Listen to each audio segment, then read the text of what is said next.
तो देश भर में मतदान जारी है। छठे चरण में कई वीवीआईपी ने वोटिंग की। राष्ट्रपति, उपराष्ट्रपति, पूर्व राष्ट्रपति के साथ प्रियंका गांधी, उनके बच्चे सोनिया, राहुल गांधी ने अपने मताधिकार का इस्तेमाल किया।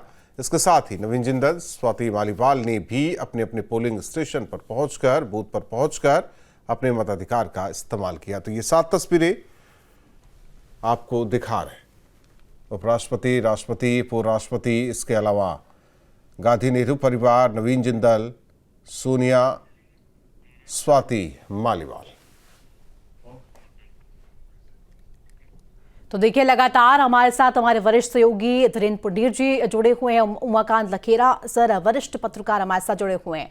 रुक करना मैं चाहूंगी उमाकांत लखेरा सर का। सर, जिस तरीके से आंकलन लगातार किया जा रहा है, 2024 का जो चुनाव है, कई मुद्दे इर्द गिर्द घिरे रहे। प्रचार का अगर बात करें, प्रचार के दौरान भी कई ऐसे मुद्दे जो कि प्रभावी रहे, दिग्गजों की जो रैलियां हैं उनमें निकलकर सामने आए। आपका आंकलन, ये जो तमाम वीआईपी सीट्स है उत्तर प्रदेश की, उसको लेकर के क्या है? देखिए, उत्तर प्रदेश में जो प्रधानमंत्री मोदी निश्चित रूप से न केवल पूरे देश में बल्कि उत्तर प्रदेश में उनके चेहरे पर भारतीय जनता पार्टी ने चुनाव लड़ा। योगी आदित्यनाथ जो सरकार है उसके जो काम थे उन कामों को आगे रख करके भारतीय जनता पार्टी ने चुनाव लड़ा।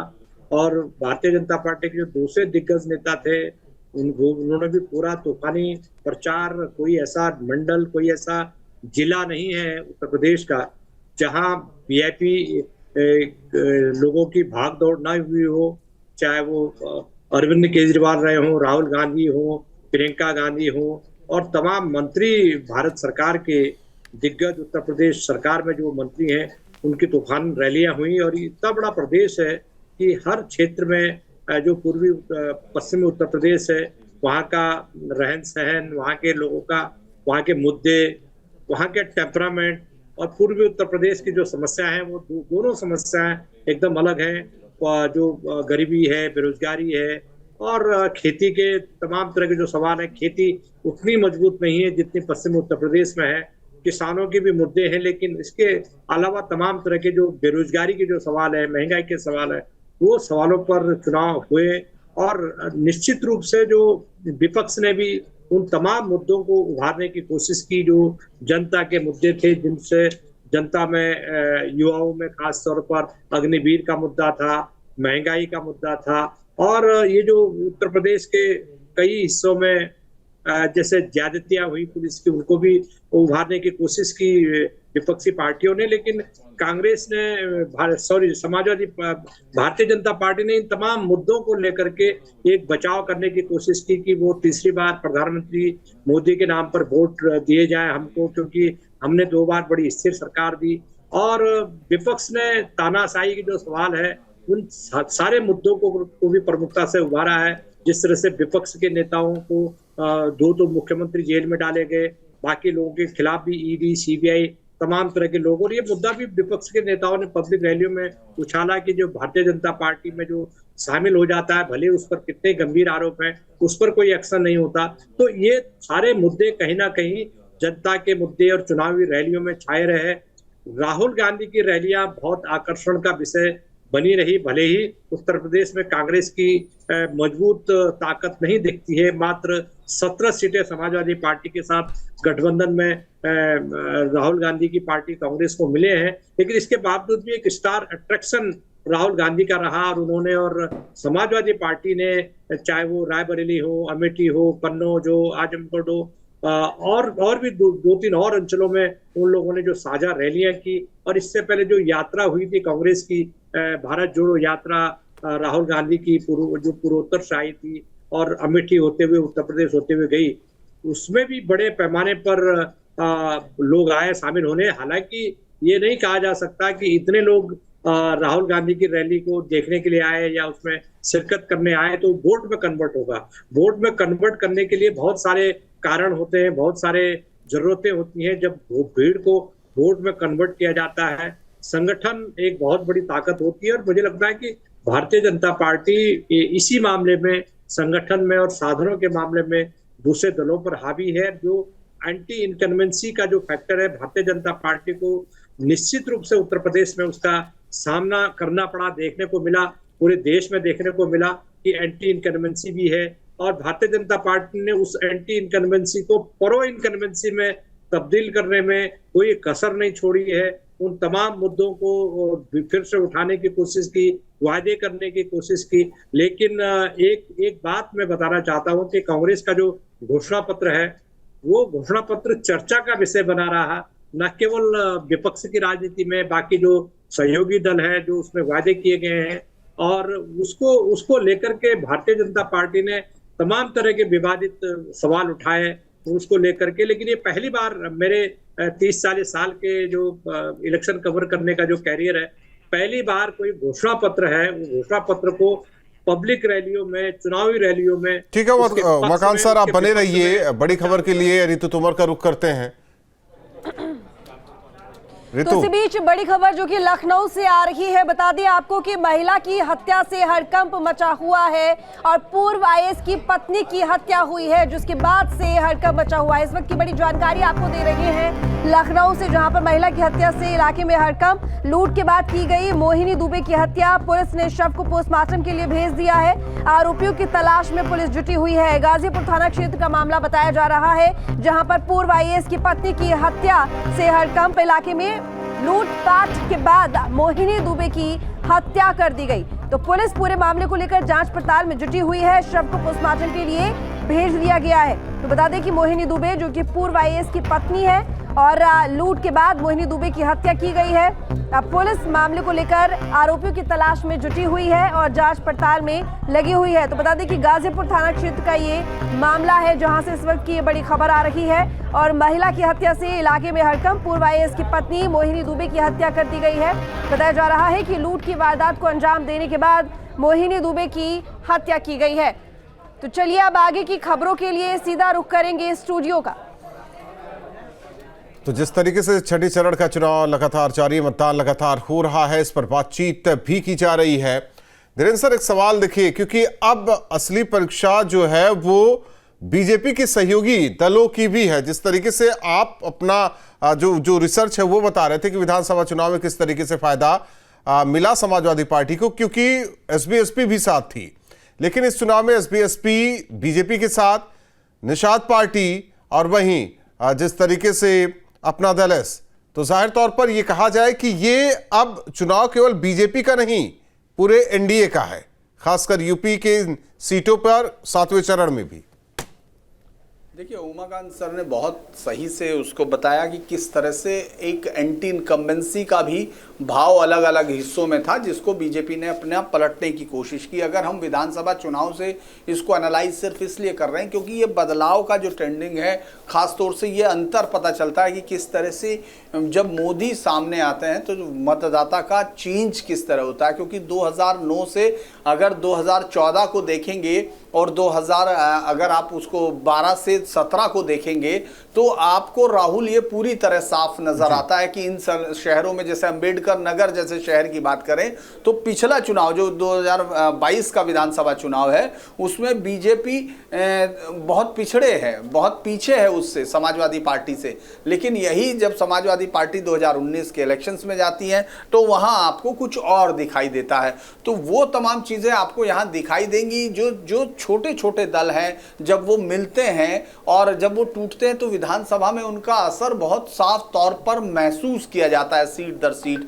लोकसभा का जो एरिया है उसमें काफ़ी बड़ी वोटर्स की तादाद होती है, लिहाजा उसमें एक लीडरशिप, जो क्लियर कट लीडरशिप दिखाई देती है, उसका बहुत बड़ा योगदान पिछले 2 इलेक्शन से साफ दिख रहा है। जो विपक्ष बटा हुआ दिखता है, जिस विपक्ष में कोई क्लैरिटी नहीं दिखती, तो मतदान जो है उस हिसाब से भी होता है। क्योंकि जो जातीय यूपी की जातीय संरचना, जिस पर सबसे ज़्यादा मैं यही कहता हूं कि जो बेसिक स्ट्रक्चर है यहाँ के वोटिंग का, वो आप जातियों के निर्धारण से समझते हैं। लेकिन जो 2019 का इलेक्शन था उसमें सब जातीय समीकरणों को दरकिनार करके उत्तर प्रदेश में बीजेपी ने अपनी स्थिति वापसी की थी। हालांकि जो 2014 में थी वो नहीं थी। 2014 से बीजेपी की सीटें 2019 में पूरे देश में बढ़ती हैं पर यूपी में घटती हैं। क्योंकि यूपी को अगर आप इस तरह समझते हैं तो जो जातीय गठबंधन की बात मैं कर रहा था वो ये था कि जब 1993-4 में जब ये इलेक्शन में नारा दिया गया था कि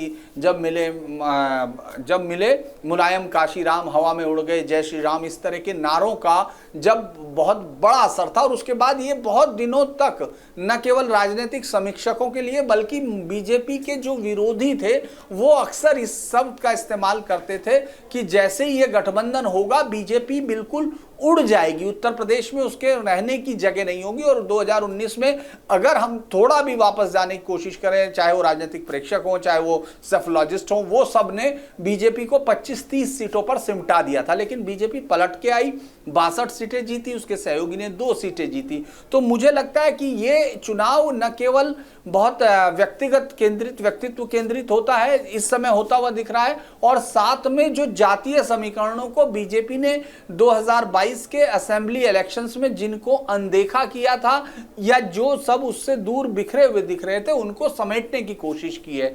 तो मुझे लगता है कि ये लड़ाई माफ कीजिएगा, आंकड़ों में जिस तरह दिख रही है उस तरह मैदान पे नहीं है। वहां जातीय संगठन है, कुछ सीटों को जरूर आपको दिखेगा, जैसे आजमगढ़ है, आजमगढ़ में अगर आप बसपा का जो प्रदर्शन है उसको देखते हैं तो वो बहुत अहम रहा। अगर गुड्डू जमाली के साथ में रहने का, और अगर उसके अलावा भी देखें तो आप अकबर अहमद डंपी 2 बार वहां से जीते हैं, तो ये एक ऐसा समीकरण है जो वहां की जीत को तय करता है। 2019 में लाखों वोटों से जीतने वाले अखिलेश के बाद जब उनके भाई लड़ते हैं तो वो चुनाव हार जाते हैं, भले ही वो कितने ही कम वोटों का अंतर था, लेकिन वो चुनाव हारते हैं और निरहुआ जीतते हैं। तो इस वक्त भी ये देखा जाएगा, गुड्डू जमाली को कांग्रेस, बीजेपी, सपा ने अपने उसमें लिया है, बसपा से उन्होंने तोड़ा है उनको, लेकिन क्या बसपा का जो काडर वोट हमको दिखता है वो लगातार उनके साथ अगर खड़ा रहता है तो बहुत ज्यादा उस तरह की समीकरण नहीं दिखेंगे।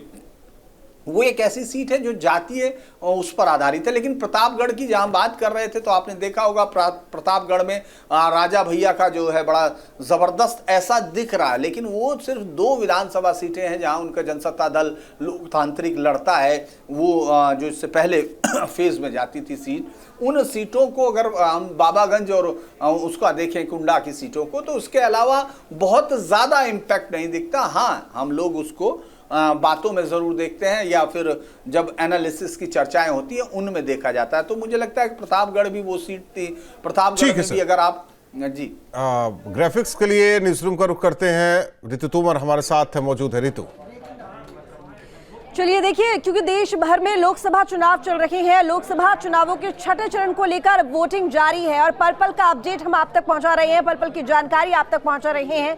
इसी बीच 11 बजे तक वोटिंग प्रतिशत कहां तक पहुंचा है इसकी जानकारी आपको दे देते हैं। देश भर की अगर हम बात करें तो देश भर में 11 बजे तक 25.76% वोटिंग हो चुकी है। वहीं बिहार की अगर बात करें तो 23.67% वोटिंग हो चुकी है। हरियाणा में भी 22.09% वोटिंग हुई है। जम्मू कश्मीर में यह आंकड़ा 23.11% तक पहुंचा है और झारखंड की अगर बात करें तो 27.80% वोटिंग अभी तक यानी कि 11 बजे तक हुई है।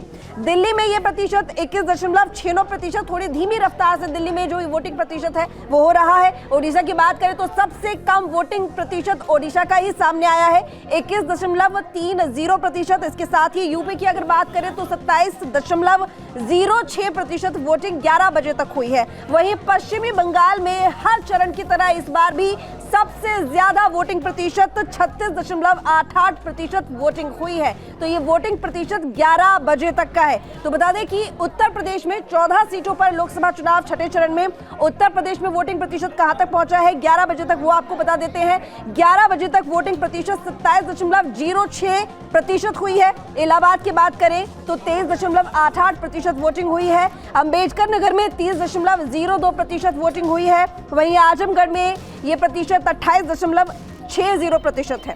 बस्ती में 29.80% है। भदोही में 25.51% है। डुमरियागंज, जो कि सबकी नजर डुमरियागंज पर है, वहां पर जो वोटिंग प्रतिशत है वो 27.74% है।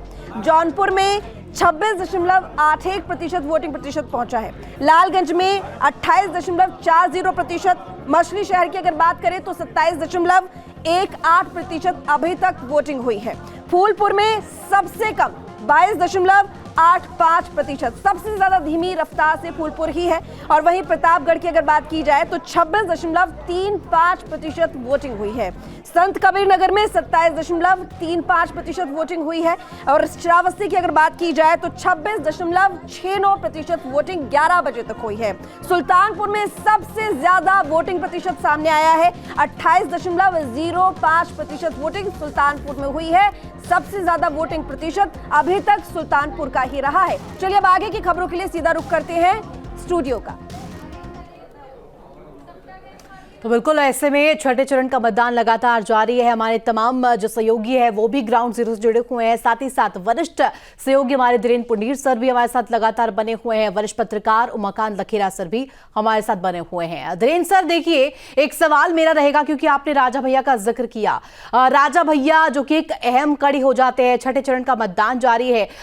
जिस तरीके से कहा जाता है कि 5 सीट्स पर उनका प्रभाव रहा है और बीते दिनों जिस तरीके से उनका रुख रहा है, क्या वो जो मतदाता है उनके मन को टटोल पाएंगे? क्या उससे कुछ प्रभाव पड़ेगा?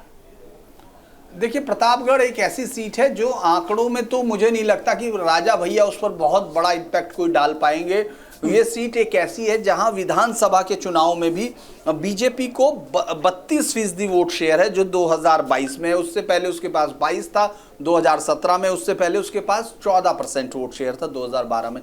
तो ये अपवर्ड ट्रेंड है, ये कोई नीचे नहीं जा रहा, चाहे विधानसभा हो चाहे लोकसभा हो। लोकसभा में भी अगर आप देखते हैं, राजकुमारी रत्ना सिंह जब तक लड़ती रही, वो इससे पहले चुनाव तक जब तक वो लड़ी थी तब तक वो कुछ कांग्रेस के नाम पर वहां कुछ वोट था, लेकिन इसके बाद वो कोई वोट उनके पास नहीं था। 2009 में आखिरी बार वो जीती थी, और ये उन कुछ सीटों में से एक आती है जो जहां कांग्रेस 1984 के बाद कहीं जीती थी।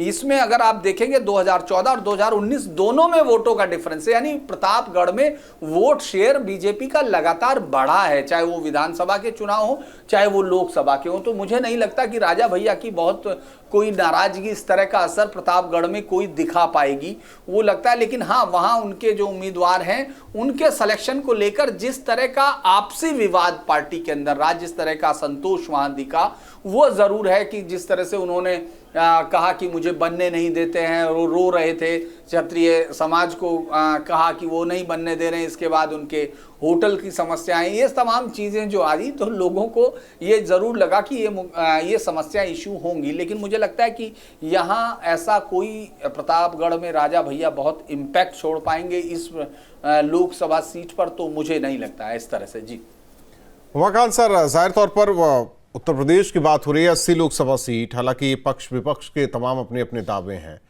लेकिन ये 2 चरण यानी कि छठा जो आज 7वां 1 तारीख को, ये दोनों अहम है। तो ऐसे में कहा जाए कि यही लड़ाई सबसे दिलचस्प होती है हर बार। देखिए निश्चित रूप से दिलचस्प होती है, क्योंकि ये मैंने जैसे पहले कहा कि अब जैसे 7वें चरण में, जो छठे चरण में आज जो 14 सीटें हैं, उसके बाद 13 सीटें जो है वो 7वें चरण में है, जिसमें महाराजगंज होगा, कुशीनगर हो गया, देवरिया हो गया, बांसगांव हो गया, घोसी हो गया, बलिया हो गया, गाजीपुर हो गया, चंदौली, मिर्जापुर, रॉबर्टगंज, और प्रधानमंत्री जी का निर्वाचन क्षेत्र वाराणसी का भी चुनाव होना 7वें चरण में, और गोरखपुर में जो योगी आदित्यनाथ जी का गढ़ है वहां भी चुनाव होना है। तो सारी लड़ाई जो है, ये जो 7वें, छठे और 7वें फेज की जो लड़ाई है, इसका नेचर आपस में बहुत मिलता जुलता है, जातियों के लिहाज से मिलता जुलता है, मुद्दों के लिहाज से मिलता जुलता है। दूसरा यह है कि यहाँ स्टालवार्ट्स जो खड़े हैं, तो स्टालवार्ट्स खड़े हैं पूर्वी उत्तर प्रदेश में। मोदी जी का जो सिक्का है, जिसको भारतीय जनता पार्टी आगे रख करके चुनाव लड़ी, तो ये सारे क्षेत्र हैं जहां ये फैक्टर, दोनों फैक्टर काम कर रहे हैं। और ये जो चुनाव है, ये कमोबेश कहीं ना कहीं उत्तर प्रदेश में जो योगी आदित्यनाथ जी की जो सरकार है, भारतीय जनता पार्टी की जो सरकार है, वो सरकार और केंद्र सरकार दोनों की मेरिट दांव पर लगी हुई है।